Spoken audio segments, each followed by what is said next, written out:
Ես Միքայել Սրբազանի իմ հարաբերությունները եղել են ամենաբարձր մակարդակի վրա, ես մինչև օրս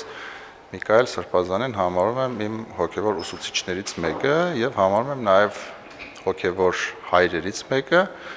եւ ինքը իմ համար իմ թեմի առաջնորդն է, եպիսկոպոս, ով իմ քրիստոնեական աշխարհայացքի վրա մեծ ազդեցություն է ունեցել։ Բայց որոշակի հանգամանքներից ելնելով մենք երկար ժամանակ չենք շփվում։ Եվ ես իր արարքների գնահատականը չէ որ պետք է տամ։ Ես կարծում եմ, որ հոգևորականը պետք է քաղաքական գործունեությամբ չզբաղվի։ Սա իմ անձնական եւ քրիստոնեական ընկալմամբ պայմանավորված ներողություն կարծիքն է, այո, Սրբազանը բազմիցս քաղաքական հայտարարություններ է արել ըստ իս, սա իմ գնահատականն է։ Այո, ես կարծում եմ, որ եկեղեցին պետք է լինի շատ մեծ սոցիալական ինստիտուտ եւ նաեւ ունենա մեծ ազդեցություն հանրային վարքագծի եւ հանրային կարծիքի ձևավորման վրա, բայց եկեղեցին նույն եկեղեցականը բոլոր կուսակցականների եկեղեցականն է։ Եկեղեցականը եւ ընդդիմադիրների եւ իշխանամետների եւ չեզոքների հոգեվորականն է։ Եկեղեցականի առաքելությունը սեր եւ միաբանություն բերելն է եւ ոչ թե տարբերակում եւ բաժանում բերելն է։ Իսկ եթե որևէ արատավոր երևույթների վերաբերյալ խոսելու բան կա,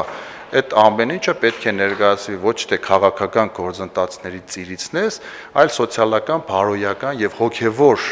իրողությունների եւ երևույթների միջոցով։ Պարզ ասած քաղաքական բանդարկյալ չեք համարում։ Գիտեք, ես գնահատականներ չեմ տալու, ես կարծում եմ, որ իրավական գործընթաց է ծավալվել եւ ես կարծում եմ, որ այո, պետք է հոգեվորականի առաքելությունը բացառապես սահմանափակվի հանրային, հոգեվոր, բարոյական գործընթացների ծիրիցներ։ Երբ որ հնչում է որոշակի քաղաքական գնահատականներ, դա սեփ է նախ եւ առաջ հոգեվոր հոդի մարդկանց մեջ, օրինակ տեսեք, իրապես եկեղեցու շատ անդամներ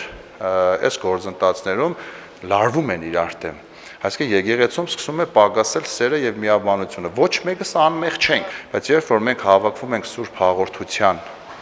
խորհրդի շուրջ, մենք Սուրբ Հաղորդությամբ քույրեր եւ եղբայրներ ենք։ Մենք Քրիստոսի մարմնի մասերն ենք եւ այդ Քրիստոսի մարմնի մասերը, ով հաղորդությունից մի րոպե հետո նայում է կողքի մարդուն եւ իր այլախոհության համար իր մեջ թշնամանք է տեսնում, ըստ քրիստոնեություն չկա, որտեղ կա ադելություն, այնտեղ քրիստոնեություն չկա։ Վերադառնալով ներողություն, Աստված սեր է։ Վերադառնալով Միքայել arczepiskopos-ի գործին, երբ որ մարդուն 2021 թվականի հարցազրույցի համար ազատազրկման են ենթարկում 2025-ի տարեվերջին, սա նորմալ է, թե նորմալ չէ։ Տեսեք, դուք այդ հարցերը կարող եք ուրիշ մարդկանց տակ, որովհետև ինձ թվում է, ես այստեղ որևէ, այսպես ասած, դիվիդենդ շահելու մոտեցում չունեմ։ Դուք հիմա ձեր հարցը մանիպուլացնող է։ Ինչի՞, որովհետև հենց նոր դուք չասեցիք, որ այդ խոսքերը վերահաստատվել են մի քանի անգամ։ Եվ քանի որ դուք մանիպուլացնում եք, ես այդ հարցի չեմ պատասխանում։ Ինչ կատարվում է այսօր եկեղեցու շուրջ, այդ միջամտությունը, որ անում են իշխանությունները, նորմալ է, թե նորմալ։ Ես կարծում եմ, որ ցանկացած երկրում, երբ որ երկրի առաջի դեմքը հրապարակային ասում է, որ ինքը իր Տեր եւ Փրկիչը մեր Տեր Հիսուս Քրիստոսն է եւ ինքը իրեն համարում է եկեղեցու զավակ, այդ երկրի համար դա մեծ եւ արժեքավոր երևույթ է։ Եւ այո, վերջին ամիսներին Սուրբ Պատարագի մասին շատ ավելի շատ է խոսվել, քան եկեղեցականների բազմամյա գործունեության արդյունքում։ Եկեղեցականի առաքելությունը գնացեք եւ քարոզեցեք անվանփոր եւ որդվո եւ Սուրբ Հոգու անունով։ Այսինքն եկեղեցու առաքելությունը եւ եկեղեցականի առաքելությունը Աստծո խոսքը ժողովրդին հասցնելն է եւ ժողովրդին հովվելն է, առաջնորդելն է դեպի Քրիստոս։ Եվ այս առաքելության մեջ դուք որպես լրագրող այդ հովությունը ինչքանով եք զգացել, ինչքան եք առաջնորդվել դեպի եկեղեցի եւ դուք ինքներդ ինչքան եք հոգեվոր զարթոնք ապրել եկեղեցականների, չէ, ես ձեզ ասում եմ եկեղեցականների այն հոգեվոր առաջնորդությունը, որ այսօր մայրաթորում է, մենք մենակ այնտեղից լսում ենք կոմպրոմատներ իրար դեմ կոմպրոմատներ, իրար մատնություններ,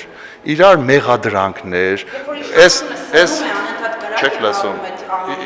չեք լսում, իսկ